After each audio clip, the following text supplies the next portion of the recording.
Hello दोस्तों, मैं विजेश कुमार आपका अपने channel NCERT for government exam में स्वागत करता हूं। दोस्तों देखिए दोस्तों, जो 13 नवंबर को दोस्तों एसएससी एमटीएस का एग्ज़ाम हुआ है सेकंड शिफ्ट का, उसको देखेंगे दोस्तों कि क्या क्या क्वेश्चन पूछे गए थे। ठीक है ना। देखिए दोस्तों, क्वेश्चन अब ज़्यादातर नहीं मिल पा रहे हैं क्योंकि अब शिफ्ट ज़्यादा नहीं रह गया, केवल आपका 14 नवंबर तक एग्ज़ाम है तो क्वेश्चन ज़्यादा नहीं मिल पा रहे हैं। ठीक ना।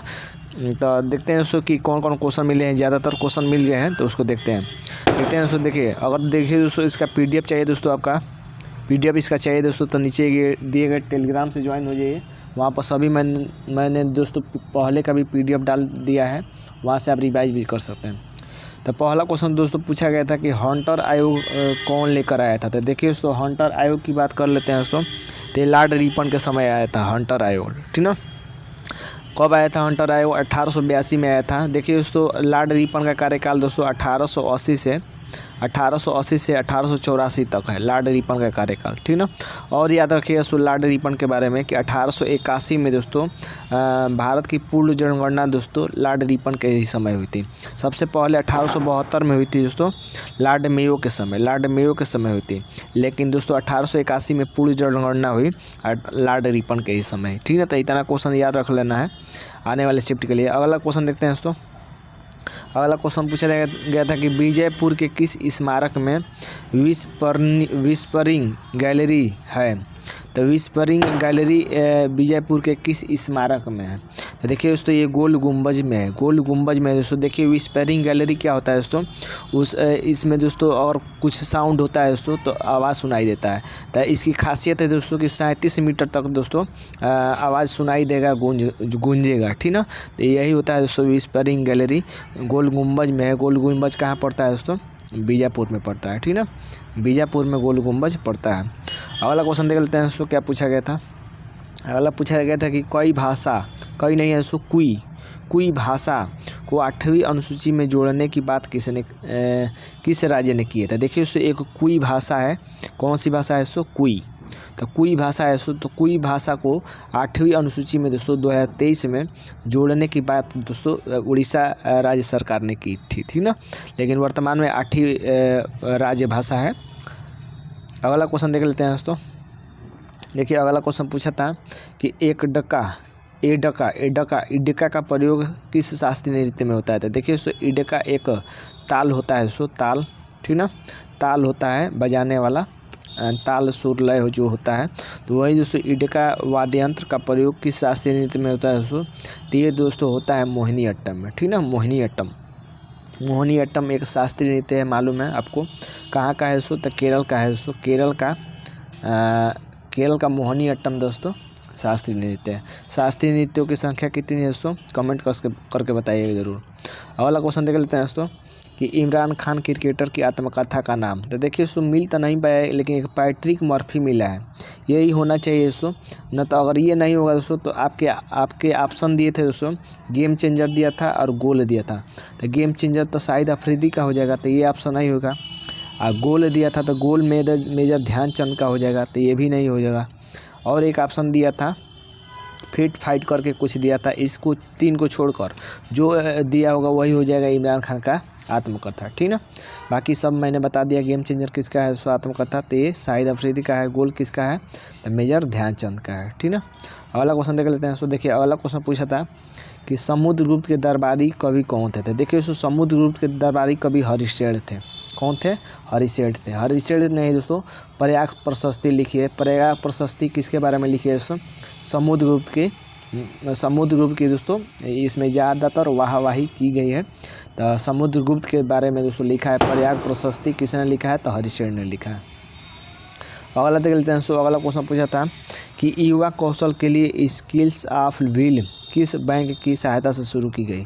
तो देखिए सो युवा कौशल के लिए स्किल्स ऑफ व्हील बात कर लेते हैं। तो ये किया गया है इंड बैंक द्वारा से दोस्तों शुरू किया गया है। ठीक ना। तो ये क्वेश्चन पूछा गया था। अगला दोस्तों महत्वपूर्ण क्वेश्चन पूछा गया था कि सरोजिनी नायडू ने किस अधिवेशन की अध्यक्षता की थी। तो देखिए दोस्तों, कांग्रेस के जो अधिवेशन हुए थे दोस्तों, कांग्रेस की स्थापना कब हुई थी दोस्तों? तो 1885 में कांग्रेस की स्थापना होती है। बम्बई में इसकी स्थापना होती है। संस्थापक सदस्य कौन होते हैं दोस्तों? पहले अध्यक्ष कौन होते हैं? WC बनर्जी। कांग्रेस के पहले अध्यक्ष WC बनर्जी यानी व्योमेश चंद्र बनर्जी पहले अध्यक्ष बनते हैं। और इसकी स्थापना किसने की दोस्तों, तो एओ ह्यूम ने इसकी स्थापना की थी। उसी तरह दोस्तों ये अध्यक्षता करते गए। तो उसके बाद 1925 का कानपुर अधिवेशन आता है दोस्तों, इसमें सरोजिनी नायडू अध्यक्षता करते हैं। और सरोजिनी नायडू अध्यक्षता करने वाली दोस्तों कांग्रेस की पहली भारतीय महिला बनी थी, ठीक ना। तो कांग्रेस की पहली भारतीय महिला अध्यक्ष कौन बनी थी, तो ये सरोजिनी नायडू बनी थी 1925 में। लेकिन अगर केवल पूछे कि पहली महिला कौन बनी थी दोस्तों, तो पहली महिला का नाम क्या था, एनी बेसेंट थी, ठीक ना। एनी बेसेंट थी दोस्तों पहली महिला अध्यक्ष थी। अगर ये पूछे तो पहली महिला अध्यक्ष कौन थी, तो एनी बेसेंट थी। तो ये इसका आंसर हो जाएगा। अगला क्वेश्चन देख लेते हैं दोस्तों, क्या क्वेश्चन पूछा गया था कि मंडोलिन से संबंधित कलाकार कौन है। तो देखिए दोस्तों मंडोलिन से संबंधित यू श्रीनिवास है। यू श्रीनिवास प्रसिद्ध हैं मंडोलिन से। अगला दोस्तों संविधान के बारे में पूछा गया था कि संविधान सभा की बैठक कितने दिनों तक चली थी। देखिए दोस्तों कितने दिनों तक चली थी दोस्तों, तो ये 165 दिनों तक चली थी संविधान सभा की बैठक, ठीक है। तो ये संविधान सभा से क्वेश्चन पूछा था।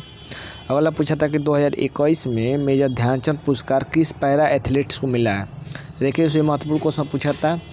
अवनी लेखरा इसका आंसर हो जाएगा। सो अवनी लेखरा पैरा एथलीट्स हैं जिनको 2021 में दोस्तों मेजर ध्यानचंद पुरस्कार मिला था। ये जनगणना से तो पूछ ही रहा है हर शिफ्ट में। पूछा था कि सबसे ज़्यादा साक्षरता वाला केंद्र शासित प्रदेश कौन है। तो केंद्र शासित प्रदेश पूछ दिया था दोस्तों, तो लक्षद्वीप हो जाएगा। अगर राज्य पूछता है दोस्तों तो केरल हो जाता। सबसे साक्षरता किस राज्य का है दोस्तों, केरल का है। सबसे कम किसका है दोस्तों, तो बिहार का है। तो ये अगर राज्य वाला पूछता तो ये हो जाता लक्षद्वीप हो जाएगा इसका आंसर केंद्र शासित प्रदेश में। अगला दोस्तों क्वेश्चन पूछा था कि राज्यपाल का कार्यकाल कितने दिन का होता है। तो देखिए दोस्तों राज्यपाल का कार्यकाल की बात कर लेते हैं दोस्तों, तो 5 साल इसका कार्यकाल होता है। अगर लोकसभा से पूछ जैसे कि लोकसभा का कार्यकाल कितने वर्ष का होता है, तो इसका भी दोस्तों 5 वर्ष का होता है। राज्यसभा पूछे दोस्तों राज्यसभा, तो राज्यसभा का कार्यकाल दोस्तों 6 वर्ष का होता है, ठीक ना। तो ये भी याद रख लीजिएगा। अगला क्वेश्चन देख लेते हैं दोस्तों। अगला दोस्तों पूछा था कि फीफा अंडर-17 महिला विश्व कप कब हुआ था। देखिए दोस्तों फीफा अंडर-17 महिला विश्व कप की बात कर लेते हैं दोस्तों, तो इसका आयोजन 2022 में हुआ था। 2022 में हुआ था, ठीक ना। अगला दोस्तों क्वेश्चन पूछा था कि पैगंबर साहब के जन्म दिवस पर कौन सा त्यौहार मनाते हैं। तो इनके जन्म दिवस पर दोस्तों मिलाद उन नबी मनाया जाता है, ठीक ना। तो ये इसका आंसर हो जाएगा।